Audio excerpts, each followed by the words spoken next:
그날 예수님께서는 집에서 나와 호숫가에 앉으셨다. 그러자 많은 군중이 모여들어 예수님께서는 배에 올라 앉으시고 군중은 물가에 그대로 서 있었다. 예수님께서 그들에게 많은 것을 비유로 말씀해 주셨다.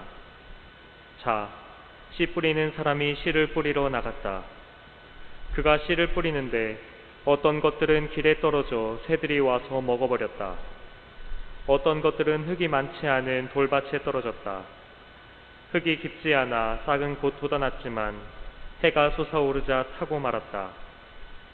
뿌리가 없어서 말라버린 것이다. 또 어떤 것들은 가시덤불 속에 떨어졌는데 가시덤불이 자라면서 숨을 막아버렸다. 그러나 어떤 것들은 좋은 땅에 떨어져 열매를 맺었는데 어떤 것은 100배, 어떤 것은 60배, 어떤 것은 30배가 되었다. 귀 있는 사람은 들어라.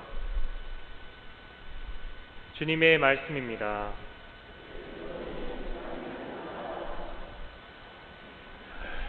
예, 어떻게 이 예수님의 씨 뿌리는 사람의 비유, 이 말씀을 그 뜻이 무엇인지 이해가 되십니까?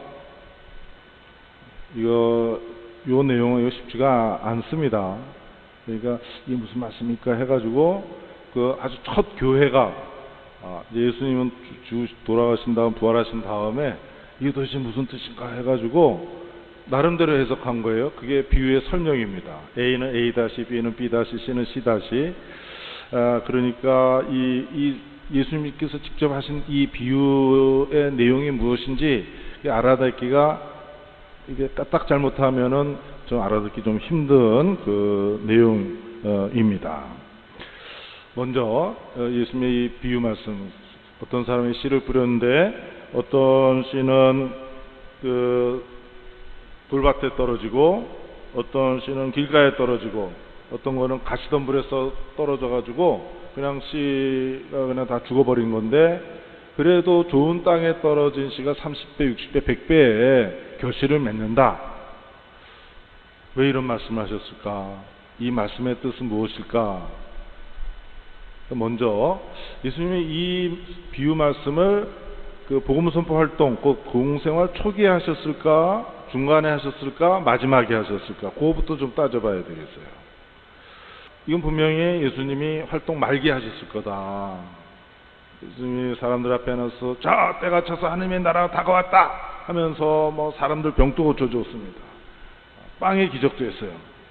요한복음 6장에 나오듯이 장정만도 5,000명이 먹고도 남는 빵의 기적도 하고, 죽은 사람도 살렸습니다. 라자로도 살리고 나임의 과부의 아들도 살리고, 마귀도 쫓아내고, 풍랑도 멈추게 하고. 사람들이 그런데 조금 더 지나고 보니까 이 로마 제국의 식민지 치하에 있으니, 우리도 일본 식민지 치하에 있어서 이거 아직도 이게 분이 안 풀려가지고 그냥 그러고 있잖아요 지금. 그런데 뭐 어떻게 뭐 잘해주러 왔겠습니까? 뭐 다 돈 되는 거 다 가져가는 거고, 뭐 노동력도 다 갖다가 뭐 성적으로도 다 뭐 사람을 이용하고, 이제 그러한 상황에서 예수가 정말 우리를 구원해줄 정치적인 메시아인가 했는데, 뭐 오른뺨을 맞으면 뭐 왼뺨을 내밀려고 그러고, 그렇게 하면서 자꾸 이 대중의 기대와 좀 자꾸 동떨어진 것 같이 하니까, 그러니까 요한복음 6장에 그 빵의 기적 다음에 생명의 빵에 대한 긴 설교 말씀을 하셨을 때 많은 제자들이라 그랬어요. 많은 제자들이 예수님을 떠나갔다고 했습니다. 그래서 떠나가기 시작하는 거예요, 많은 제자들이. 그 다음에 맨 마지막에 십자가의 길에서는 그 가룟 유다는 예수님 팔아먹고, 이제 베드로 사도는 그냥 모른다고 잡아뛰고 배신하지 않았습니까? 자, 예수님이 자기가 하는 활동이 하느님 구원사업, 하느님 아버지의 구원사업이 막 실패로 돌아가는 것과 같은 상황에서 길에 떨어진 씨앗, 돌밭에 떨어진 씨앗, 가시덤불에 떨어진 씨앗, 그렇게 망하는 것 같지만 좋은 땅에 떨어진 씨앗이 30배, 60배, 100배 결실을 맺는다. 여기서 잠깐 또 붙이자면은, 우리는 땅을 이제 밭을 갈고 나서 씨를 뿌리는데 이스라엘 사람들은 그냥 먼저 씨를 뿌리고 이제 밭을 가는, 그래서 막 씨를 뿌리니까 어떤 거는 막 돌밭에 어떤 가시덤불 그런 데 이제 떨어지기도 하고, 우리하고 농사 방법이 좀 반대인데, 하여튼 그래서 그걸 보면서 예수님 자신이 하는 활동이 지금은 막 실패로 돌아가는 것 같지만, 그러나 하느님 아버지께서 이 구원의 씨를 뿌리니 풍성한 결실을 맺으리라. 그래서 나중에 십자가에서도 돌아가실 때 얼마나 고통스러웠겠습니까? 사람들은 자신을 정치범으로 몰아가지고 지금 이렇게 매달아 죽이고 있는데, 나 정치범지도 아니고 그거 아니라고 얘기하면은 풀려나는 건데, 그것도 그냥 가만히 묵묵히 그냥 형장에 이슬로 이제 막 이렇게 사라질 판인데 얼마나 힘들었겠어요. 그냥 저게 매달아서 그냥 생으로 죽이는 거 아닙니까, 저게.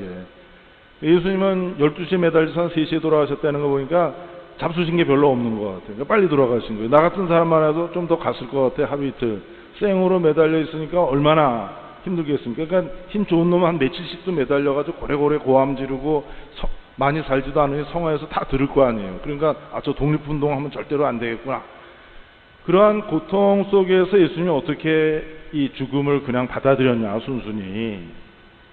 바로 하느님 아버지께서 그런 실패하는 것 같지만, 그러나 좋은 땅에 뿌린 씨가 30배, 60배, 100배의 풍성한 결실을 맺으리라 하는 희망을 간직하고 계셨던 것이다. 그래서 이 말씀은 예수님께서 활동 말기에, 당신의 활동의 구원, 하나님의 구원 사업이 실패로 돌아가는 것과 같은 상황에서도 희망을 갖고, 하나님께서 분명히 당신 하시는 일에 풍성한 결실을 맺는다 하는 희망과 확신을 갖고 이 비유를 제자들에게 말씀해 주신 것입니다. 그러면 이제 오늘 우리들로 돌아와야 되겠어요. 올해 2020년 새로 시작하면서 새해 복 많이 받으라 그러면서 이런 코로나 바이러스, 언제 끝날지도 모르는 이 코로나 바이러스에 걸릴 줄 우리가 알았습니까? 온 세계가 지금 주저앉았지 않습니까? 우리가 이제 다른 나라 보고 손가락질 하는 세상이 됐잖아요. 미국 손가락질 하고 있잖아요. 저 유럽 사람들 저 손가락질 할 정도가 이런 식으로 됐어요. 서글프게 됐습니다. 이게. 절망적인 상태입니다.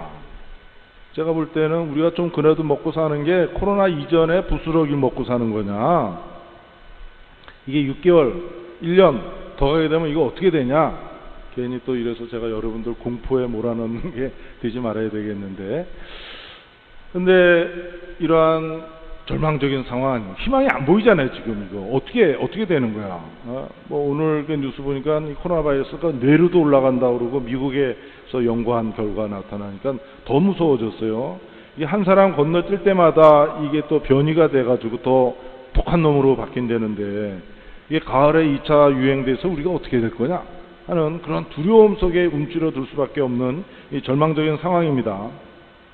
근데 코로나 바이러스 말고도 저 자신도 가끔 가다가 이건 내 인생 이거 겉으로 이렇게 번지르르하게 보이는 거 말고 실제 속 내용을 보면은 내 인생 이거 좀 잘못된 거 아니냐, 그냥 이러고 살다가 그냥 죽는 건가 하는 의심이 안 될 리가 없죠. 제가 지나갑니다. 이게 절망감이 이렇게 들어오니까, 그런데 오늘 지금 사는 의미도 없고 내 일생도 좀 아주 비참하게 이렇게 느껴지려고 그래요. 사실은 여러분은 어떻습니까?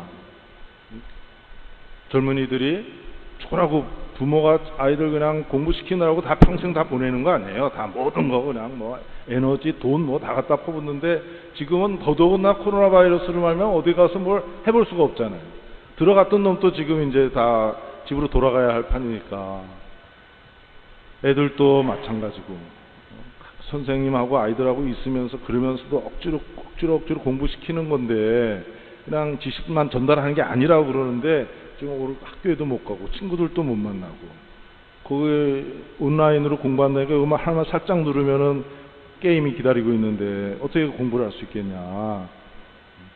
애들은 애들대로, 또 사회에 진출하려고 하는 젊은이는 젊은이대로, 또 이런 난국에 이제 애들 시집장가도 보내야 되는 사람들, 또 나이 든 사람들, 또 나름대로 정말 그 개인적으로 이렇게 실패한 것과 같은 난감함, 실망을 넘어선 인생에 대한 절망감을 우리가 끊임없이 밀려오지 않냐 사실. 그런데 우리는 어떻게 살아가고 있는가? 우리 사회가 다 그렇습니다. 그런데 우리는 하나님께서 계시다는 것을 믿는 사람들이 아닙니까? 하나님께서 우주를 창조하셨어요. 그 어마어마한 일을 시작하신 분이시지만 우리 한 사람 한 사람에게 찾아오셔서 우리의 영혼을 끌어안고 우리를 쓰다듬어 주시고, 그리고 이 하나님은 영원한 하나님이니까 영원히 우리를 사랑해 주고 계시지 않냐? 하나님의 생명을 우리에게 바치신단 말이죠. 십자가에서 너희를 위하여 이는 내어준 내 몸이다 그러면서 그 하나님의 몸이 내 안에 들어와서 머물고 있음을 믿는 사람들이 아닌가. 하나님께서 우리 안에서 시작하신 일을 하나님께서는 반드시 성공시키시고야 마는 분은 아니냐. 우리를 구원하시는 일을 하나님은 결코 실패하지 않으신다. 여러분, 조금 전에 아름다운 제1독서 구약성경의 이사야 예언서 55장의 말씀을 들었습니다. 다시 한번 제가 읽어드리겠습니다. 주님께서 이렇게 말씀하신다. 비와 눈은 하늘에서 내려와 그리로 돌아가지 않고 오히려 땅을 적셔 기름지게 하고 싹이 돋아나게 하여 씨 뿌리는 사람에게 씨앗을 주고 먹는 이에게 양식을 준다. 이처럼 내 입에서 나가는 나의 말도 나에게 헛되이 돌아오지 않고 반드시 내가 뜻하는 바를 이루며 내가 내린 사명을 완수하고야 만다. 주님께서, 우리는 이것을 믿는 사람들입니다. 조금 전에 이것은 주님의 말씀입니다. 하느님 감사합니다 하고 우리가 들었지 않습니까? 자, 한쪽으로는 이러한 말씀을 듣고 또 오늘 우리가 놓여있는 우리 현실, 내 개인, 가정, 우리 사회, 이 세상에서 이루어지고 있는 일들, 그럼 우리가 뭘 해야 되느냐? 지금 어떻게 할 건가? 우리는 하느님을 믿는 사람들입니다. 하느님께서 내 인생에 씨앗을 뿌린 분 아니냐?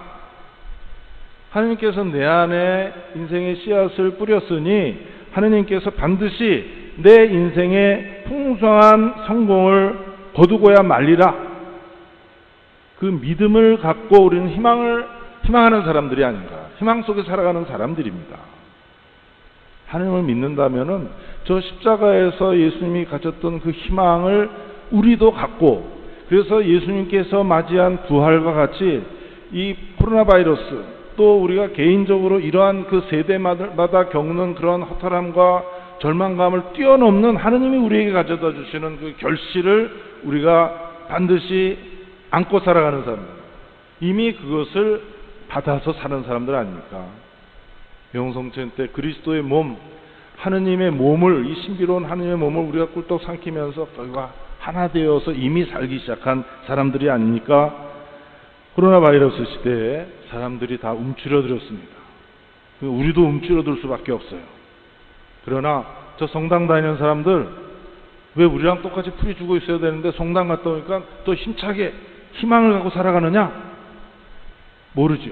사람들은 우리가 하느님 때문에 근본적인 희망을 갖고 사는 사람들이라는 사실을, 우리가 이 코로나 바이러스 전염이 우리에게 될까 하고선 이게 무서워하지만은 아니다.